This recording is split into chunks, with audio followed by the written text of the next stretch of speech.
নমস্কার, দেখছেন কলকাতা টিভি। আপনাদের সঙ্গে আমি মধুবন্তী। শুরু করছি 4টের 4 দিক। আর শুরুতে এই মুহূর্তের সবথেকে বড় খবরে নজর রাখবো। নেতাই গণহত্যাকাণ্ডের মূল অভিযুক্ত সিপিএম নেতা নেতাই দণ্ডপাত, এবং যেটা জানা যাচ্ছে রথীন দণ্ডপাত তিনি কিন্তু জামিনে মুক্ত হয়েছেন। রথীন দণ্ডপাত নেতাই গণহত্যাকাণ্ডের মূল অভিযুক্ত, তার জামিন পেলেন সিপিএম নেতা রথীন দণ্ডপাত। নেতাই গণহত্যা ঘটনার শুরুতেই আমরা জানি অভিযোগ ওঠে সিপিএম এর এই নেতাদের বিরুদ্ধে, এবং মূল অভিযুক্ত রথীন দণ্ডপাত তার জামিন 2014 সালে সিবিআইয়ের হাতে গ্রেফতার। পীযূষ কান্তি নাগ আমাদের প্রতিনিধি আরো বিস্তারিত জানাবেন। পীযূষ,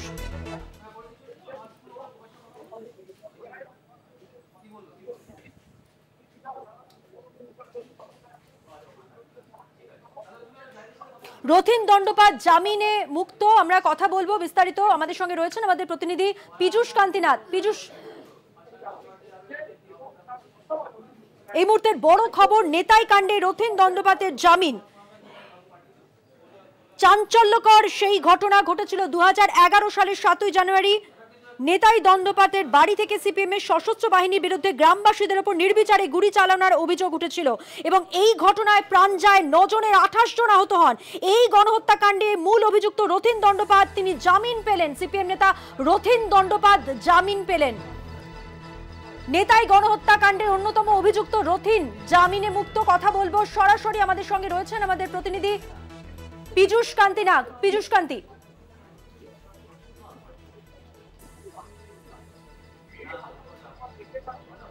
আদালত কি নির্দেশ দিল জানতে চাইবো। পীযূষ, কি কি শর্তে জামিন পেলেন সিপিএম নেতা রথীন দণ্ডপাত, কি জানতে পারছো?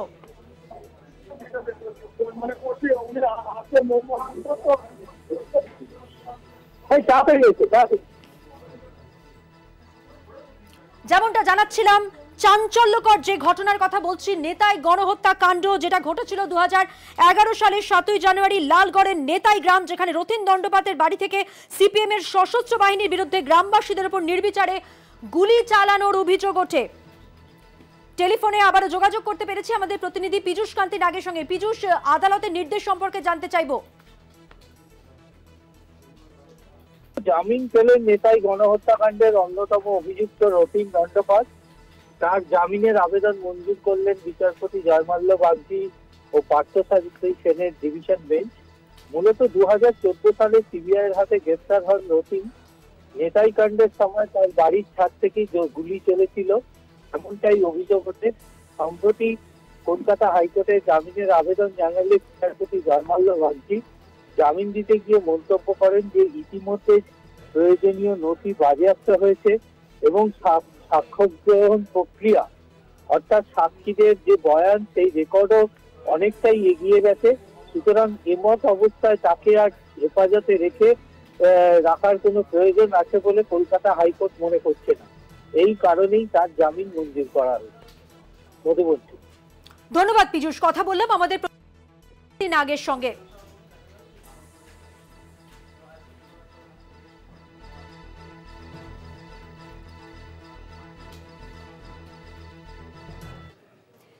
এবার এসএসসির মেধা তালিকা প্রকাশের ক্ষেত্রে একটি জটিলতা তৈরি হয়েছে। জানি রাখি, মেয়াদ শেষ হয়ে গেছে ঠিকই, কিন্তু এবার এই তালিকা নিয়ে একটা জটিলতা তৈরি হয়েছে। মেয়াদ শেষেও চাকরির নিয়োগপত্র দেওয়া হবে, কিন্তু আদালত পদক্ষেপ করলে এখতিয়ার বহির্ভূত। বিস্মিত বিচারপতি দেবাংশু বসাক। এসএসসি মেধা তালিকা প্রকাশে একটা জটিলতা, এবং যেখানে দেখা যাচ্ছে যে মেয়াদ শেষেও চাকরির নিয়োগপত্র দেওয়া হবে, কিন্তু আদালত পদক্ষেপ করলে এখতিয়ার বহির্ভূত। বিস্মিত বিচারপতি দেবাংশু বসাক।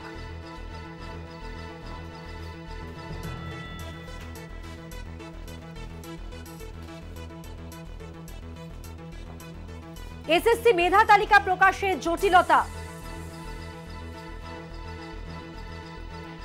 মেয়াদ শেষেও চাকরির নিয়োগপত্র দেওয়া হবে, বিস্মিত বিচারপতি।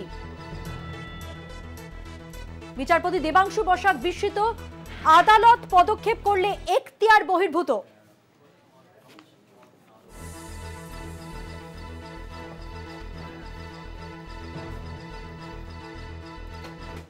আর এবার যে খবরে নজর রাখবো, আজ সকাল থেকেই যে খবর আপনাদের সামনে তুলে ধরছি, আজ কিন্তু একেবারে চারদিকে ইডি, অর্থাৎ সন্দেশখালী কাণ্ডের 10 দিনের মাথায় কিন্তু ইডির অভিযান। চারটে দিকে কলকাতা শহরের 4 জায়গায় ইডির তল্লাশি। আজকে আমরা জানি সল্টলেক সেক্টর 5, পাশাপাশি কলিন স্ট্রিট, 112 নম্বর কলিন স্ট্রিট, চৌরঙ্গি এবং মার্কিউ স্ট্রিট, 4 জায়গায় চারদিকে ইডির অভিযান আজকে শুরু হয়েছে সন্দেশখালী কাণ্ডের 10 দিনের মাথায়। রেশন দুর্নীতি তদন্তে ইডির অভিযান কলকাতা শহরের 4টি জায়গায়, সল্টলেক সেক্টর 5 থেকে মধ্য কলকাতা। ইডি কি খুঁজছে, কিসের সূত্র ধরে আজকের এই অভিযান, সবটাই জানবো। কলকাতার 4টি জায়গায় ইডির তল্লাশি, যেমনটা বলছিলাম সল্টলেক সেক্টর 5 থেকে একেবারে মধ্য কলকাতার যে 3টি জায়গা, তাহলে 112 নম্বর কলিন স্ট্রিট প্লাস চৌরঙ্গি, সেই সঙ্গে মার্কুই স্ট্রিট, এই 3টি জায়গা বিদেশি মুদ্রার লেনদেন হতো এই 3টি সংস্থায়। মনে করি দি শঙ্কর আঢ্যর কথা, এবং এই শঙ্কর আঢ্যরই এই 3টি সংস্থা যা বিদেশি মুদ্রার লেনদেনের সঙ্গে জড়িত, ফোরেক্স কোম্পানি, এবং এই 3টি সংস্থায় আজ ইডির অভিযান। পাশাপাশি সল্টলেক সেক্টর 5 এর শঙ্কর আঢ্যর যে সিএ, যিনি, তার অফিসেও আজকে ইডির তল্লাশি। সেই 4টি জায়গা ছবি আপনাদের সামনে এই মুহূর্তে তুলে ধরছি। 5 ঘন্টা পেরিয়ে গেছে, এখনো চলছে তল্লাশি। যেমনটা বলছিলাম যে সন্দেশখালী কাণ্ডের 10 দিনের মাথায় কিন্তু রেশন দুর্নীতি তদন্তে অভিযানে ইডি শহরের 4টি জায়গায় তদন্তে নেমেছে কেন্দ্রীয় এজেন্সি। সল্টলেকের সেক্টর 5 এর সিডকো গ্লোবাল টাওয়ারের ঠিক 12 তলায় শঙ্কর আঢ্যর চার্টার্ড অ্যাকাউন্টেন্ট অরবিন্দ সিং এর অফিসে ইডির অভিযান। পাশাপাশি নিউ মার্কেট এলাকা চৌরঙ্গি লেনে, সেখানে এসআর আঢ্য ফিন্যান্স প্রাইভেট লিমিটেডের অফিসে ইডির অভিযান। পাশাপাশি কলিন স্ট্রিটের 112 নম্বর, সেখানেও একটি বিদেশি মুদ্রার সংস্থা, এবং মার্কুই স্ট্রিট, অর্থাৎ সল্টলেক সেক্টর 5 থেকে মধ্য কলকাতা ইডির অভিযান চলছে 4টি জায়গায়। আরো বিস্তারিত কথা বলবো, সরাসরি আমাদের সঙ্গে স্টুডিও থেকে রয়েছেন আমার সহকর্মী অঙ্কুর ভট্টাচার্য। অঙ্কুর, কি খুঁজছে ইডি, আজকের যে অভিযান মূলত কি নিয়ে? একেবারে মধুবন্তী, আজ সকাল থেকে ইডির যে 4টি জায়গায় এই তল্লাশি অভিযান চালাচ্ছে তার তো অবশ্যই একটা প্রেক্ষাপট রয়েছে। গত 5ই জানুয়ারি ইডির তদন্তকারী আধিকারিকরা তারা বনগাঁর প্রাক্তন পুরপ্রধান শঙ্কর আঢ্যর বাড়িতে হানা দেয়, গভীর রাত্রে তাকে গ্রেপ্তার করে, এবং প্রাথমিক জিজ্ঞাসাবাদের পরে যেটা আমরা জানতে পারি, ইডি যেটা জানতে পেরেছে, এই বনগাঁর প্রাক্তন পুরপ্রধান তার বিদেশি মুদ্রা লেনদেন সংক্রান্ত 90টিরও বেশি সংস্থা ছিল, এবং এই সংস্থাগুলির মাধ্যমেই রেশন দুর্নীতির যে কালো টাকা তা বিদেশি মুদ্রায় কনভার্ট করতেন এই শঙ্কর আঢ্য, এমনটাই অভিযোগ এনফোর্সমেন্ট ডিরেক্টরেটের। আদালতের কাছে তারা সে কথাই জানিয়েছে যে কালো টাকা বৈদেশিক মুদ্রায় কনভার্ট করা হতো তা বাংলাদেশ হয়ে দুবাইতে বা কখনো ভারত থেকেই দুবাইতে পাচার করা হতো বলেই এই ইডির তদন্তকারী আধিকারিকদের দাবি। এমনই কথা তারা আদালতে জানিয়েছিল, এবং সেই সমস্ত সংস্থাগুলোতেই আজ তল্লাশি অভিযান চালাচ্ছেন ইডির তদন্তকারী আধিকারিকরা। কোথায়? প্রথমত হচ্ছে গিয়ে সল্টলেকের সেক্টর 5 এ, সেখানে শঙ্কর আঢ্যর চার্টার্ড অ্যাকাউন্টেন্ট যে ফার্মটা ছিল অরবিন্দ সিং এর, সেই শঙ্কর আঢ্যর সেই চার্টার্ড অ্যাকাউন্টেন্টের ফার্মে যেমন তল্লাশি অভিযান চলছে, এই ফার্মটির কিন্তু গোটা দেশ জুড়ে অনেকগুলো শাখা রয়েছে। আমাদের রাজ্যে জঙ্গিপুরে রয়েছে, খড়গপুরে রয়েছে। এছাড়া কি মার্কুই স্ট্রিট, যে কথা তুমি বললে, আমরা যে ছবি দেখালাম, সেই মার্কুই স্ট্রিটে শঙ্কর আঢ্য তার স্ত্রীর সঙ্গে 5 বছর আগেও সেখানে থাকতেন, সেখানেও কিন্তু আজকে সেই অভিযান চলছে। মার্কুই স্ট্রিটের পাশাপাশি চলছে চৌরঙ্গিতে এবং কলিন স্ট্রিটে।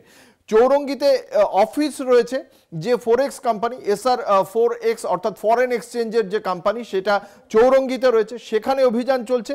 এবং তার পাশাপাশি এই যে ভুয়ো সংস্থার মাধ্যমে ব্যাংক অ্যাকাউন্টে প্রায় 20,000 কোটি টাকা পাচার হয়েছে বলে ইডির দাবি, যার মধ্যে 10,000 কোটি টাকা কিন্তু শঙ্কর আঢ্য শুধুমাত্র রেশন দুর্নীতি থেকেই পাসপোর্ট ছাড়া, বৈধ নথি ছাড়া বিদেশি মুদ্রার মাধ্যমে লেনদেন করেছেন বলে অভিযোগ। সম্প্রতি গতকাল রবিবার দিন শঙ্কর আঢ্যর স্বাস্থ্য সংক্রান্ত বিষয় তাকে বিআর সিং হাসপাতালে নিয়ে আসা হয়, এবং সেই সময় যখন তাকে প্রশ্ন করা হয় যে তার অ্যাকাউন্টে 2,700 কোটি টাকা পেয়েছেন ইডির তদন্তকারী আধিকারিকরা, সে বিষয়ে তার মন্তব্য জানতে চাওয়া হয়।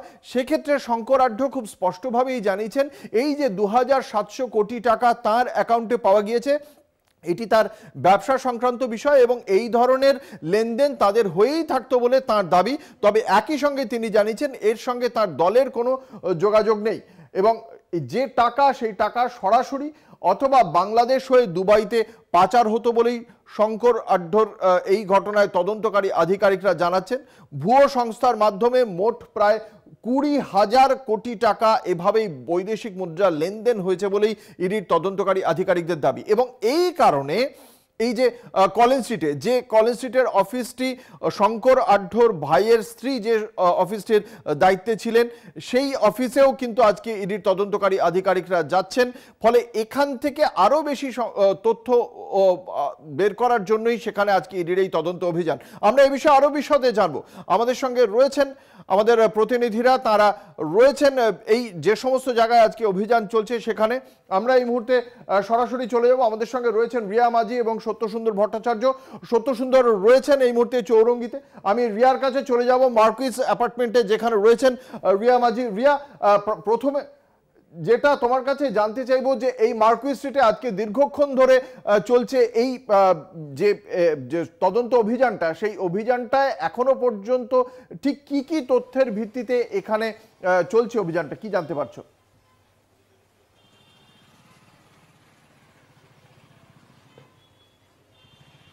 দেখো, 5 ঘন্টারও বেশি সময় অতিক্রান্ত হয়ে গিয়েছে। এই মুহূর্তে আমি রয়েছি 13 মার্কুইস স্ট্রিট। এই যে অ্যাপার্টমেন্টটা রয়েছে, আমার ক্যামেরা পার্সনকে বলবো একটু তোমাকে সেই চিত্রটা দেখাতে, যেখানে একদম ফার্স্ট ফ্লোরে রয়েছে এই ফ্ল্যাট, যেটা কিনা শঙ্কর আঢ্য তার নামেই রয়েছে এই ফ্ল্যাট বলে এমনটাই জানা যাচ্ছে। এই ফ্ল্যাটে কিন্তু আগেও এসেছিল ইডি আধিকারিকরা, তখন তারা ভিতরে ঢুকতে পারেনি এবং সেই কারণের জন্যই কিন্তু যেটা দেখা গিয়েছে যে ভিতরে যেহেতু ঢুকতে পারেনি সেই কারণের জন্য তারা একটি নোটিশ, অর্থাৎ সিল করার যে নোটিশ, সেই নোটিশ তারা এখানে আটকে দিয়ে গিয়েছিল এবং তারপর আজকে ফের এই জায়গায় তারা পৌঁছায় এবং এখানে এই তল্লাশি অভিযান জারি রাখে এখন অবধি। এবং আমরা জানি যে বনগাঁর প্রাক্তন পুরপ্রধান এই শঙ্কর আঢ্য, তার এই যে জায়গা অর্থাৎ 13 মার্কুইস স্ট্রিট, এখানে যেমন একটি তার ফ্ল্যাট রয়েছে, ঠিক এর পাশেই ঢিলছোড়া দূরত্বে তার একটি ফরেন এক্সচেঞ্জের সংস্থা রয়েছে এবং ঠিক এখান থেকে আরো কিছুটা হাঁটা পথে সেখানে হচ্ছে একদিকে কলিন স্ট্রিট এবং অন্যদিকে চৌরঙ্গি লেন। এই দুই জায়গাতেও কিন্তু ফরেন এক্সচেঞ্জের যে সংস্থা সেগুলো রয়েছে এবং সেখানেও একইভাবে একই যোগে সেই তল্লাশি অভিযান জারি রেখেছে। এবং তদন্তকারী আধিকারিকরা যেমনটা কোর্টে জানিয়েছিল একদম প্রথম দিন যখন শঙ্কর আঢ্যকে গ্রেপ্তার করা হয়,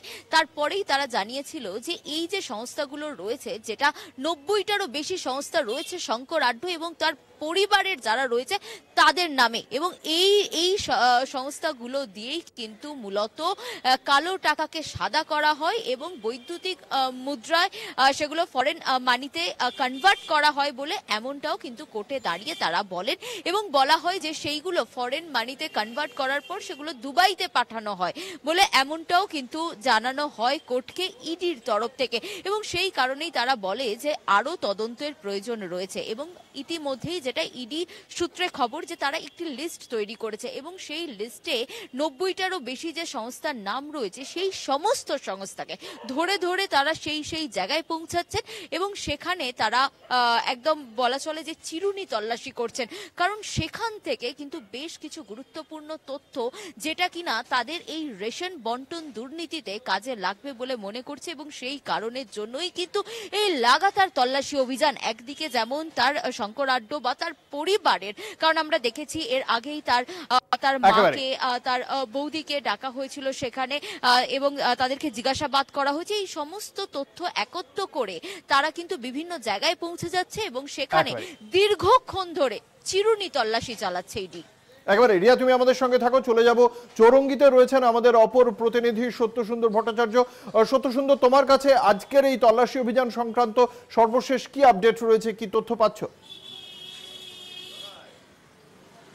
দেখো, ঢিল ছোড়া দূরত্বে এসআর আঢ্য ফাইন্যান্স প্রাইভেট লিমিটেডে শঙ্কর আঢ্যর যে ফরেন মানি এক্সচেঞ্জের অফিস রয়েছে সেই অফিসে সকাল 11:30 নাগাদ ইডি আধিকারিকেরা আসেন। প্রায় 5 ঘন্টারও বেশি সময় ধরে ইডির যে তল্লাশি অভিযান সেই তল্লাশি অভিযান চলছে।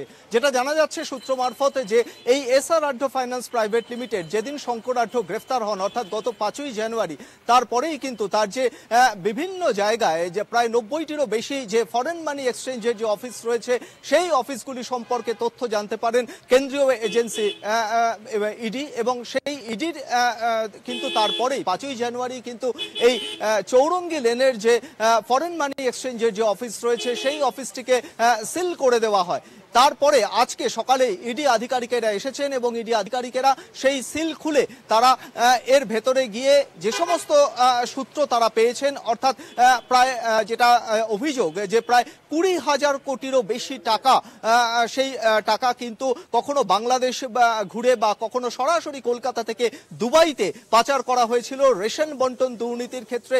এই কালো টাকা বিদেশে গিয়েছে এমনটাই কিন্তু ইডির কাছে অভিযোগ এসেছে। সেক্ষেত্রে এই SR Adhya finance private limited অর্থাৎ চৌরঙ্গিতে যে অফিস রয়েছে সেই অফিসে বসে কি ধরনের কত পরিমাণ টাকা বাইরে পাচার করা হয়েছিল সেই কম্পিউটারের হার্ড ডিস্ক সহ বিভিন্ন নথি ইতিমধ্যেই ইডি আধিকারিকেরা তারা খতিয়ে দেখছেন এবং এখান থেকে বেশ কিছু বিষয় কিন্তু তারা জানার চেষ্টা করছেন, অর্থাৎ যে অভিযোগ তাদের কাছে এসেছিল সেই অভিযোগের সারবত্তা কতটা রয়েছে। দীর্ঘ 5 ঘন্টারও বেশি সময় ধরে তারা কিন্তু সেই বিষয়টাতেই নজরে রেখেছে।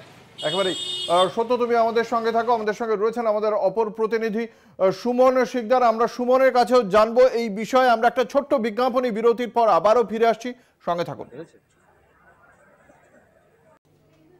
ফিরে এলাম বিরতির পর। আপনারা সকলেই জানেন সকাল থেকে ইডির শহরের 4টি জায়গায় তল্লাশি অভিযান চলছে। আমাদের সঙ্গে রয়েছেন আমাদের প্রতিনিধিরা, সেই সমস্ত জায়গাতেই রয়েছেন তারা।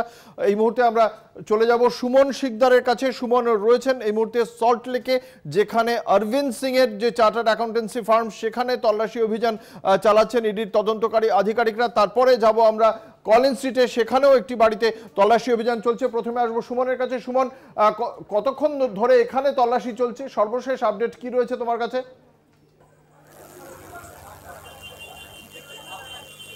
একদম দেখো অঙ্কুর, আজ সকালবেলা সল্টলেক যে সিডিও কমপ্লেক্স ইডি দপ্তর সেখান থেকে কিন্তু 4 থেকে 5 জন ইডি আধিকারিক তারা কিন্তু সল্টলেক সেক্টর 5-এর এই যে অফিস, মূলত বনগাঁর প্রাক্তন পুরপ্রধান শঙ্কর আঢ্যকে যখন গ্রেফতার করা হয় তারপরেই কিন্তু সে ইডি হেফাজতে আছে। তাকেই দফায় দফায় জিজ্ঞাসা করার পর এই যে চার্টার্ড অ্যাকাউন্টেন্ট অরবিন্দ সিং তার নাম উঠে আসে। মূলত ইডি যেটা মনে করছে যে এই রেশন বন্টন দুর্নীতি মামলায় যে কালো টাকা সেটা যে বিদেশে পাঠানো হতো বা কালো টাকা যে সাদা করা হতো, সেই কালো টাকা সাদা করা হতো তার পিছনে অরবিন্দ সিং এর যে chartered accountant Arabinda Singh Salt Lake sector 5-এ এই যে অফিসে হানা দিয়েছে বা তল্লাশি চালাচ্ছে, মূলত এর মাধ্যমেই হতো এমনটাই মনে করছে। সে কারণেই তল্লাশি করছে। একাধিকবার তাকে জিজ্ঞাসাবাদ করা হচ্ছে যে তার কোনো ভূমিকা ছিল কিনা এই রেশন বন্টন দুর্নীতি মামলায় যে কালো টাকা সাদা করা হয়েছিল। এছাড়াও 2000 কোটি টাকা যেটা তোমার বাংলাদেশের মাধ্যম দিয়ে দুবাইতে গেছিল, সে তার পিছনে এনার কোনো ভূমিকা ছিল। যে চার্টার্ড অ্যাকাউন্টেন্ট অরবিন্দ সিং তিনি কি জানতেন এইসব বিষয়টাকে যেমন জিজ্ঞাসা করা হচ্ছে। তার এই যে সল্টলেক সেক্টর 5-এর যে অফিস সেখানে কিন্তু 4 থেকে 5 জন ইডি আধিকারিকরা তার অফিস তল্লাশি চালাচ্ছে এবং তাকে জিজ্ঞাসাবাদ করা হচ্ছে। এছাড়াও খবর যে ওই অফিসেরই কর্মীদের তাদেরকে কিন্তু জিজ্ঞাসাবাদ করা হচ্ছে। একেবারে ধন্যবাদ। আমাদের চলে যাব কলিন স্ট্রিটে, রয়েছেন আমাদের অপর প্রতিনিধি শুভঙ্কর মণ্ডল, তার কাছে। শুভঙ্কর, তোমার কাছে সর্বশেষ কি আপডেট রয়েছে আজকের এই অভিযান সম্পর্কে?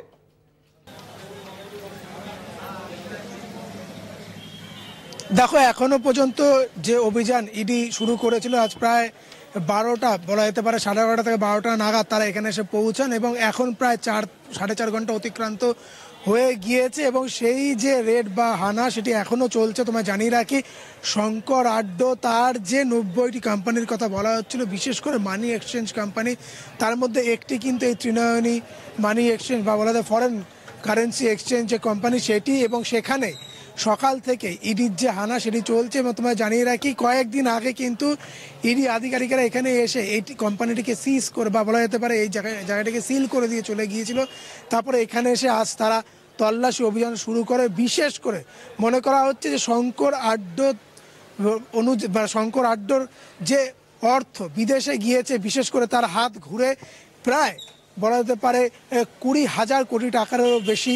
সেইখানে দাঁড়িয়ে কিন্তু এই যে ফরেন এক্সচেঞ্জ যে কোম্পানিগুলো বা ফরেন কারেন্সি এক্সচেঞ্জ কোম্পানিগুলো, এই ফরেক্সগুলোর মারফত কিন্তু সেই টাকা গিয়েছে বলেই জানা গিয়েছে এবং ইডি আধিকারিকরা সেই কারণেই কিন্তু শুধুমাত্র এখানে নয়, মার্কুই স্ট্রিট আর বেশ কয়েকটি জায়গাতে কিন্তু একইভাবে তল্লাশি চালাচ্ছেন। তাদের মূল উদ্দেশ্য কিন্তু এইখানে দাঁড়িয়ে যে এই কোম্পানিগুলোর মাধ্যমে যেখানে কালো টাকা সাদা করার অভিযোগ উঠেছে, এখানে যে মেশিনারিজগুলো ইউজ হতো সেই মেশিনারিজগুলোকে বাজেয়াপ্ত করা, শুধু তাই নয়, কম্পিউটারের হার্ড ডিস্ক, ল্যাপটপ যাবতীয় বিষয়গুলো তারা কিন্তু বাজেয়াপ্ত করবে, আমরা এমনটাই জানতে পেরেছি ইডি সূত্রে।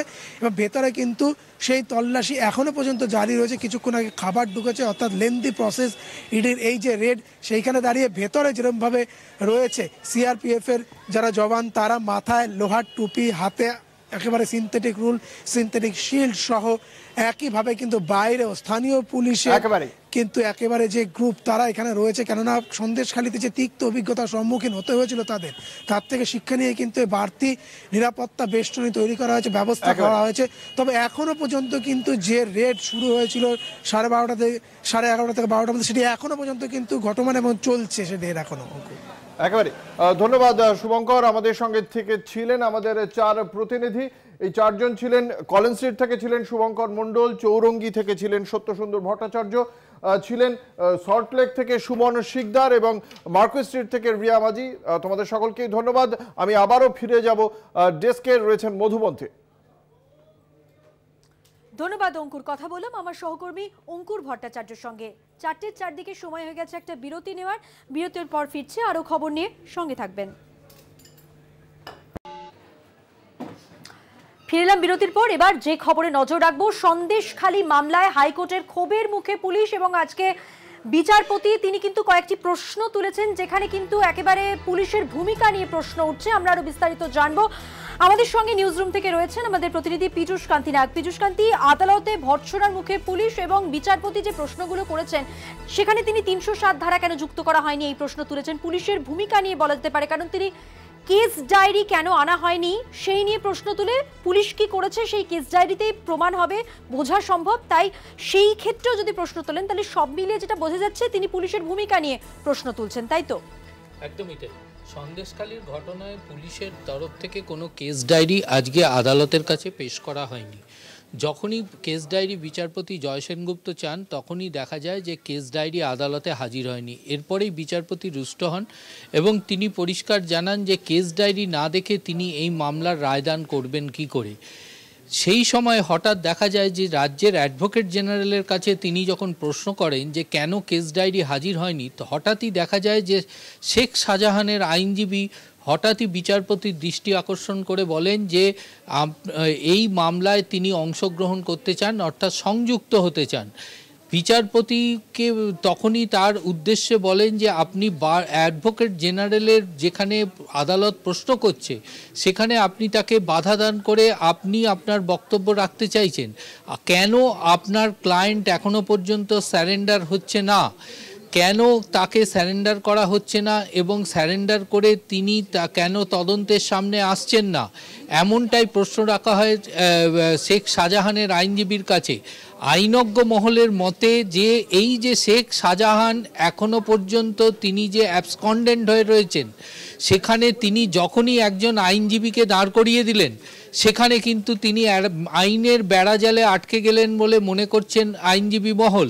তার কারণ বিচারপতি জয় সেনগুপ্ত তাকে পরিষ্কার নির্দেশ দিয়েছেন তার আইনজীবীকে যে ওকালতনামার মাধ্যমে তাকে আদালতে সেই ওকালতনামা পেশ করতে হবে এবং তারপরেই তাকে মামলায় সংযুক্ত করতে হবে, অর্থাৎ সেই ওকালতনামায় স্বাক্ষর করতে হবে শেখ শাহজাহানকে, তারপরেই তার আইনজীবী এই মামলায় অংশগ্রহণ করতে পারবেন এবং তখনই আদালত পরিষ্কারভাবে শেখ শাহজাহানকে কোনো নির্দেশ দেবেন তার আইনজীবী মারফত, যেটা হাইকোর্টের নির্দেশ হিসাবে কার্যকর হবে।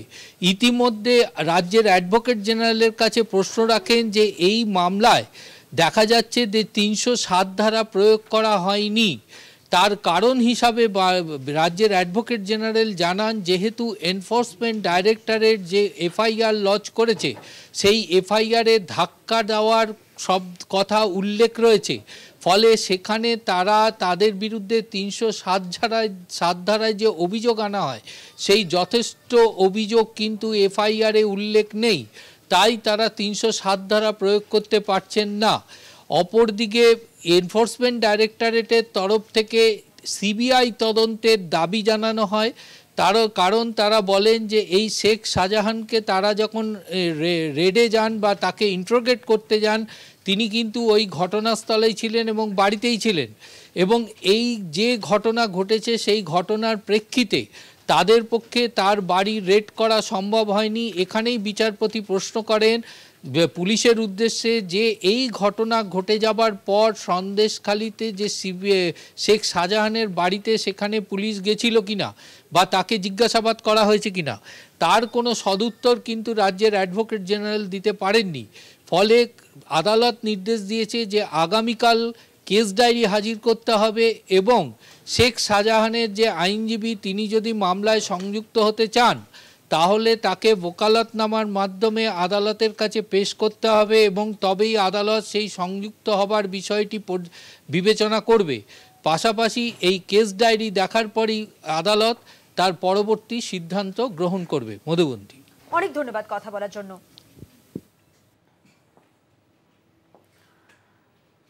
আর এবার যে খবরে নজর রাখবো তা হলো ভাঙড়ের খবর। বারবারই খবরের শিরোনামে এসেছে এই ভাঙড়, এবং এবার ভাঙড়ের দলীয় নেতা কর্মী তাদেরকে হুঁশিয়ারি দিলেন শওকত মোল্লা। তিনি কি বললেন? লোকসভা ভোটে ফল খারাপ হলে অপসারণ আর সেই অঞ্চলের নেতৃত্বকে সরিয়ে দেওয়া হবে হুঁশিয়ারি দিয়েছেন ভাঙড়ের তৃণমূল পর্যবেক্ষক শওকত। 2021-এ বিধানসভা ভোটে তৃণমূলের হাতছাড়া ভাঙড় এবং 2023-এ পঞ্চায়েত ভোটে ভালো ফল আইএসএফ এর। শওকত ভাঙড়ের পর্যবেক্ষক হওয়ার পর ভালো ফল আইএসএফ এর, আর এবার আশঙ্কা থেকে আগে ভাগে হুঁশিয়ারি শওকতের। কি বলেছেন শুনুন।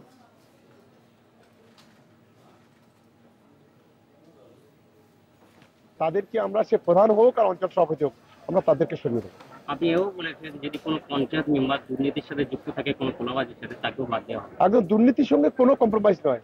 আমরা যদি 1 টাকার খবর যদি কোথাও পাই কোনো জায়গায়, একদম পরিষ্কারভাবে দল থেকে 24 ঘন্টার মধ্যে তাকে তাড়িয়ে দেবো।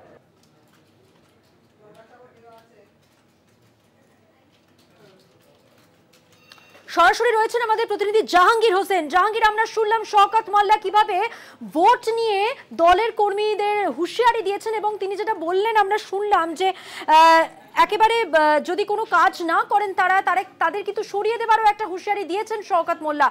সব মিলিয়ে তাহলে এবার দলের যারা নেতা কর্মী রয়েছেন তাদের কি প্রতিক্রিয়া পাওয়া যাচ্ছে? স্থানীয় নেতৃত্ব কি বলছে?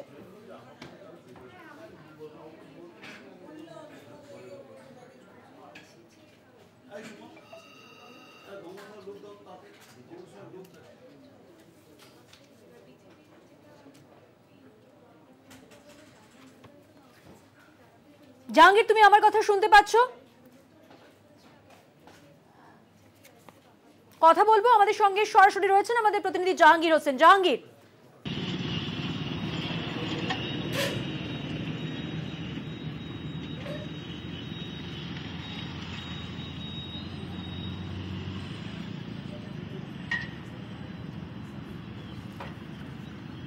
যান্ত্রিক কারণে যোগাযোগ বিচ্ছিন্ন হয়ে গেছে।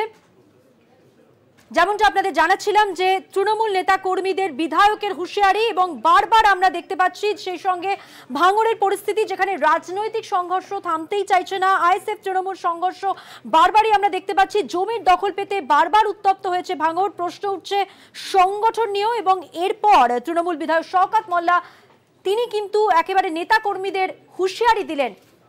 কথা বলবো, যোগাযোগ করেছি, আমাদের প্রতিনিধি সরাসরি রয়েছেন জাহাঙ্গীর হোসেন। জাহাঙ্গীর, দেখো, তোমাকে জানিয়ে দিই যে ভাঙড়ে একটি রাজনৈতিক কর্মী সম্মেলন হয়, সেখানে কিন্তু ক্যানিং পূর্ব বিধায়ক শওকত মোল্লা তিনি কর্মী সমর্থকদের উদ্দেশ্যে বা তৃণমূল কংগ্রেস যে নেতৃত্ব তাদের উদ্দেশ্যে করে বলেন যে আগামী যে লোকসভা নির্বাচন, সেই লোকসভা নির্বাচনে যদি কোনো অঞ্চলে বা কোনো বুথে রেজাল্ট খারাপ হয় সেক্ষেত্রে কিন্তু তাদেরকে সরাসরি বরখাস্ত করা হবে বা দল থেকে পদত্যাগ করার কথা বলা হয়। আবার এবং প্রতিটি অঞ্চলে 3টি করে পর্যবেক্ষক নির্বাচন করার কথা বলেন, যেখানে ওই এলাকার প্রধান থেকে শুরু করে বা পঞ্চায়েত মেম্বার বা কোনো নেতা যদি কোনো রকম দুর্নীতি বা কোনো রকম কেসের জড়িয়ে যায় তাদের বিরুদ্ধে কেউ মুখ বলে তাহলে কিন্তু তাদেরকেও কিন্তু সরাসরি 24 ঘন্টার মধ্যেও বরখাস্ত করার কথা বলেন। তবে যেটা জানা যাচ্ছে যে 2024 লোকসভা নির্বাচন, সেই লোকসভা নির্বাচনে ভালো ফল করার জন্য কিন্তু এখন থেকেই মাঝে ময়দানে নেমে পড়ছে কথা না। কারণ 2021 বিধানসভা নির্বাচন করে সেই নির্বাচনের সময় ভাঙড়ে তৃণমূলকে হারিয়ে জয়লাভ করে একমাত্র আইএসএফ বিধায়ক নওশাদ সিদ্দিকী।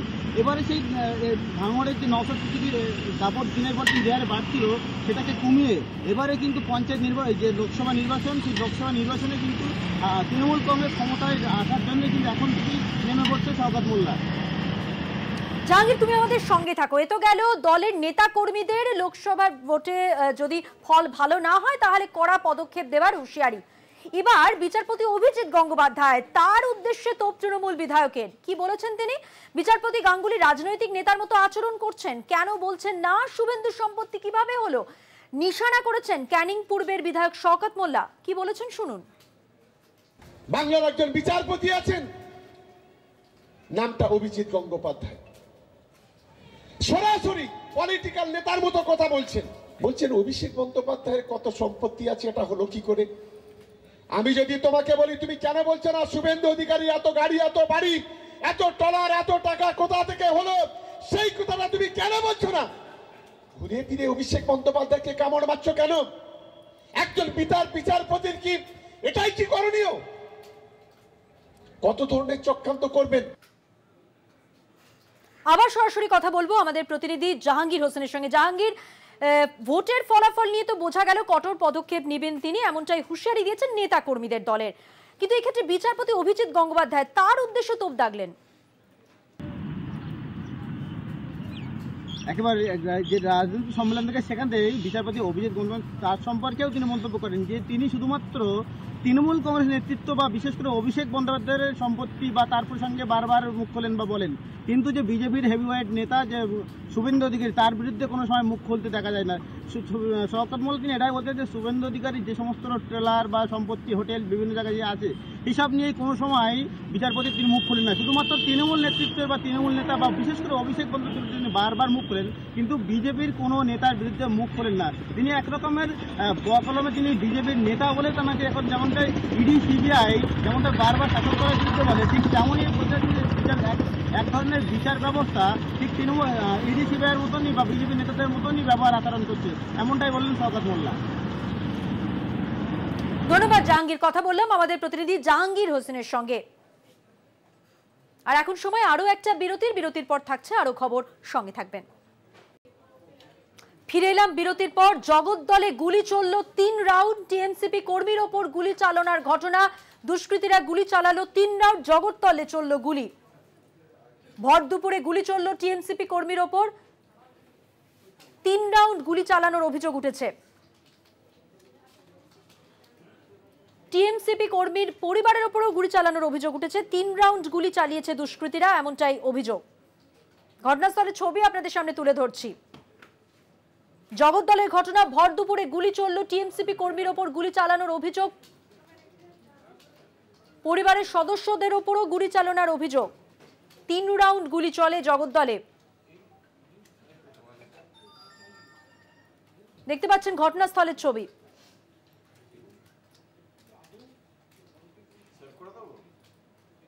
এই ঘটনা জগদ্দলে নতুন নয়, আগেও এরকম ঘটনা ঘটতে আমরা দেখেছি। টিএমসিপি কর্মীর ওপর এবার গুলি চালানোর অভিযোগ।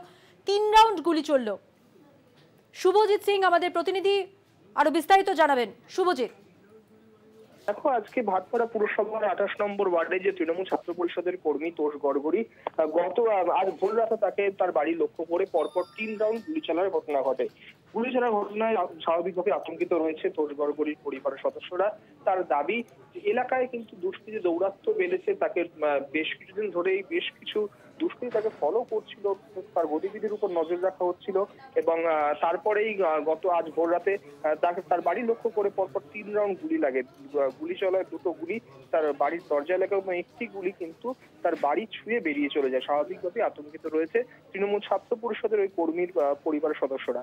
পুলিশ এখনো পর্যন্ত কাউকে গ্রেপ্তার না করতে পারলেও জগদ্দল থানার পুলিশ ইতিমধ্যেই দুষ্কৃতীর খোঁজে তল্লাশি শুরু করেছে। অতি শীঘ্রই দুষ্কৃতীকে গ্রেপ্তার করা হবে বলেও জানিয়েছে ব্যারাকপুর পুলিশ কমিশনারেটের তরফ থেকে। ধন্যবাদ শুভজিৎ। কথা বললাম আমাদের প্রতিনিধি শুভজিৎ সিং এর সঙ্গে। ভর দুপুরে গুলি চালানোর ঘটনা, 3 রাউন্ড গুলি চালানোর অভিযোগ উঠেছে দুষ্কৃতীদের বিরুদ্ধে এবং এলাকায় দুষ্কৃতী দৌরাত্ম্য কিন্তু বৃদ্ধি পেয়েছে, এমনটাই অভিযোগ করেছেন ওই টিএমসিপি কর্মী। টিএমসিপি কর্মীর ওপর গুলি চালানোর অভিযোগ, 3 রাউন্ড গুলি চালিয়েছে দুষ্কৃতীরা।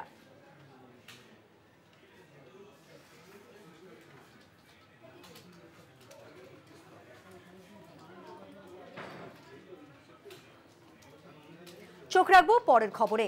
কনকনে শীতকে উপেক্ষা করেই রবিবার মধ্যরাত থেকে পুণ্যার্থীদের স্নান। কনকনে শীত এবং তাকে উপেক্ষা করেই রবিবার মধ্যরাত থেকে পুণ্যার্থীদের স্নান। মকর সংক্রান্তিতে সাগর তটে পুণ্য করার জন্য বলা যেতে পারে যে এই ডুব, আর সেক্ষেত্রে রেকর্ড ভিড় এবারে বোঝা যাচ্ছে। ইতিমধ্যে 65 লক্ষ ছাড়িয়েছে পুণ্যার্থীর সংখ্যা। সোমবার রাত 12টা 13 পর্যন্ত পুণ্য স্নানের তিথি রয়েছে। ভিড় সামলাতে এবং দুর্ঘটনা এড়াতে আঁটোসাঁটো নিরাপত্তা ব্যবস্থা। আর অন্যদিকে ঘন কুয়াশার জেরে সোমবার সকালে বাস ভেসেল চলাচল বন্ধ হয়ে যাওয়ায় স্বাভাবিকভাবেই বিপাকে পড়তে হয়েছে পুণ্যার্থীদের।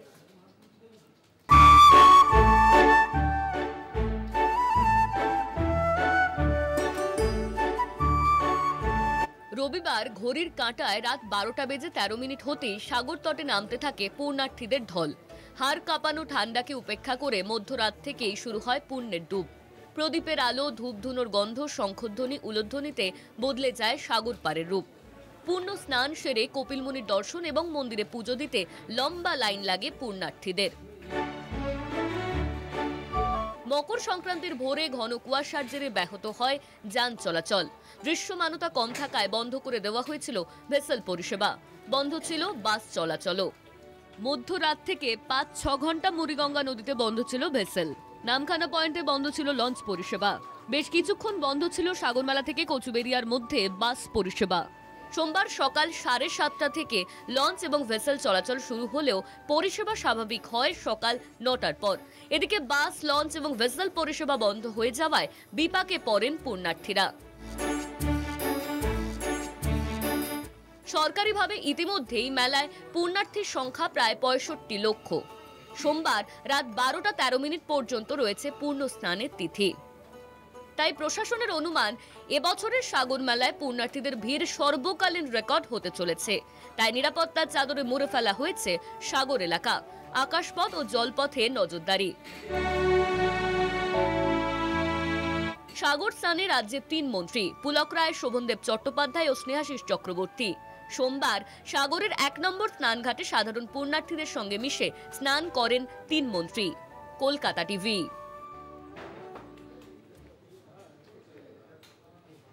এদিকে কুয়াশার দাপটে বিপর্যস্ত দিল্লির বিমান পরিষেবা। দেরি হওয়ার কথা ঘোষণা করতে এলে পাইলটকে মারধর যাত্রীদের।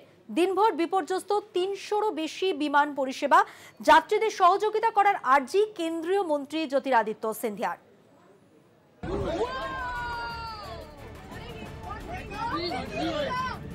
ভাইরাল এই ভিডিও দিল্লি বিমানবন্দরের। 13 ঘন্টার অপেক্ষা, বিমান ছাড়তে আরো দেরি হবে। পাইলট ঘোষণা করতেই রেডে করে তেড়ে যান এক যাত্রী। পাইলটকে কিল ঘুষি মারেন। রবিবার কুয়াশার জেরে কার্যত স্তব্ধ হয়ে পড়ে দিল্লি বিমানবন্দরের যাত্রী পরিষেবা। সোমবার সকালেও পরিষেবা পুরোপুরি স্বাভাবিক হয় না। ঘন্টার পর ঘন্টা অপেক্ষায় কাটে।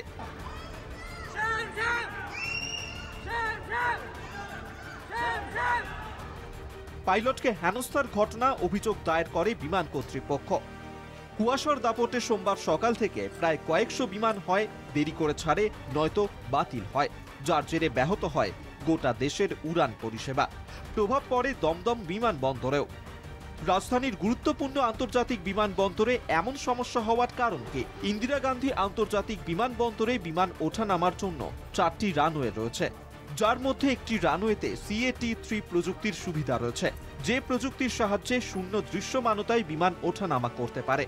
তবে বেশিরভাগ বিমান সংস্থার পাইলটদেরই CAT-3 প্রশিক্ষণ নেই। এই পরিস্থিতিতে ভোগান্তির মুখে পড়েন যাত্রীরা। যাত্রী বিক্ষোভের মুখে খানিক চাপে পড়েই এক স্যান্ডেল থেকে পোস্ট করেন অসামরিক বিমান পরিবহন মন্ত্রী জ্যোতিরাদিত্য সিন্ধিয়া। কুয়াশার কারণে পরিষেবা ব্যাহত হওয়ায় যাত্রীদের সহযোগিতা চেয়ে আর্জি জানান সিন্ধিয়া। কলকাতা টিভি। চোখ রাখবো পরের খবরে, এসএসসির খবরে নজর রাখবো। এসএসসির যে মেধা তালিকা, এবার সেই মেধা তালিকা প্রকাশে জটিলতা দেখা দিয়েছে। মেয়াদ শেষে অর্থাৎ মেয়াদ উত্তীর্ণ হওয়ার শেষে চাকরি নিয়োগপত্র দেওয়া হবে, কিন্তু আদালত পদক্ষেপ করলে এখতিয়ার বহির্ভূত। আরো বিস্তারিত জেনে নেব, আমাদের সঙ্গে রয়েছেন আমাদের প্রতিনিধি টেলিফোনে পীযূষ কান্তি নাগ। পীযূষ কান্তি, দেখো তোমাকে জানিয়ে রাখি যে আজকে এসএসসির যে দুর্নীতি নিয়োগ সংক্রান্ত মামলার বিশেষ বেঞ্চের মূল হিয়ারিং শুরু হলো, অর্থাৎ আজ থেকে শুনানি শুরু হলো, মূল শুনানি। সেই শুনানি পর্বে বিচারপতি দেবাংশু বসাক যেটা পরিষ্কারভাবে আজকে মন্তব্য করেছেন যে তালিকার মেয়াদ উত্তীর্ণ হয়ে যাবার পরে চাকরির নিয়োগপত্র দেওয়া হবে, কিন্তু সেই ব্যাপারে যদি আদালত হস্তক্ষেপ করে তখন সেক্ষেত্রে বলা হবে যে সেটা আদালতের এখতিয়ার বহির্ভূত। এই বিষয় কিন্তু এই মন্তব্য বিচারপতি দেবাংশু বসাকের যথেষ্ট তাৎপর্যপূর্ণ। তার কারণ তদন্তে যে বিষয়টি উঠে এসেছে যে নিয়োগ প্রক্রিয়ার সময় মেয়াদ উত্তীর্ণ তালিকা থেকে নিয়োগ দেওয়া হয়েছিল এবং তাতেই অনেকে চাকরি পেয়েছে। দ্বিতীয়ত, যখনই কোনো বিচারপতি আরো মন্তব্য করেন যে যখনই কোনো প্রতিযোগিতামূলক পরীক্ষায় অংশ নেওয়া তখনই তিনি জানেন যে মেধা তালিকা প্রকাশ করতে হবে, কিন্তু কিভাবে সেই তার সম্মানহানি হলো, মেধা তালিকা বা প্যানেল প্রকাশ হলে কিভাবে কারোর সম্মানহানি হতে পারে সেই বিষয়ে কিন্তু বিচারপতি প্রশ্ন রাখে। সেই বিষয়ে সওয়াল করতে গিয়ে বিকাশ রঞ্জন ভট্টাচার্য বলে মেধা তালিকা প্রকাশ্যে আসলেই তখনই কিন্তু বোঝা যায় যে তার নম্বর কতটা, এবং সেই নম্বর দেখে কিন্তু নিয়োগ হওয়া উচিত। কিন্তু এখানে যেটা দেখা যাচ্ছে যে চাকরি বিক্রির অভিযোগ উঠেছে এবং তদন্ত হচ্ছে। সেই তদন্তে ঘোষিত শূন্য পদের থেকে বেশি চাকরি দেওয়া হয়েছে। মানে বিকাশবাবুর মূল বক্তব্য যে রাজ্য সরকার বা এসএসসির পক্ষ থেকে যে ঘোষিত পদ তার থেকে অধিক চাকরি দেওয়া হয়েছে। এই ধরনের বিভিন্ন সওয়াল এবং পাল্টা সওয়াল কিন্তু ওঠে। বিচারপতি মন্তব্য করেন যে কে কতদিন কাজ করেছে, কারণ আইনজীবী কল্যাণ বন্দ্যোপাধ্যায় বা বিভিন্ন চাকরিহারাদের পক্ষ থেকে দাবি করা হয় যে এরা দীর্ঘদিন ধরে চাকরি করছে, তারপরে হঠাৎ তাদের চাকরি থেকে বহিষ্কার করা হলো, এটা ঠিক না। তখনই বিচারপতি মন্তব্য করেন যে কে কতদিন কাজ করেছে সেটা বড় বিষয় নয়, মূল বিষয় হচ্ছে নিয়োগ বৈধ কি বৈধ। অর্থাৎ এই সুপ্রিম কোর্টের নির্দেশে এই সবাই অনেক ধন্যবাদ কথা বলার জন্য। কথা বললাম আমাদের প্রতিনিধি পীযূষ কান্তি নাগের সঙ্গে।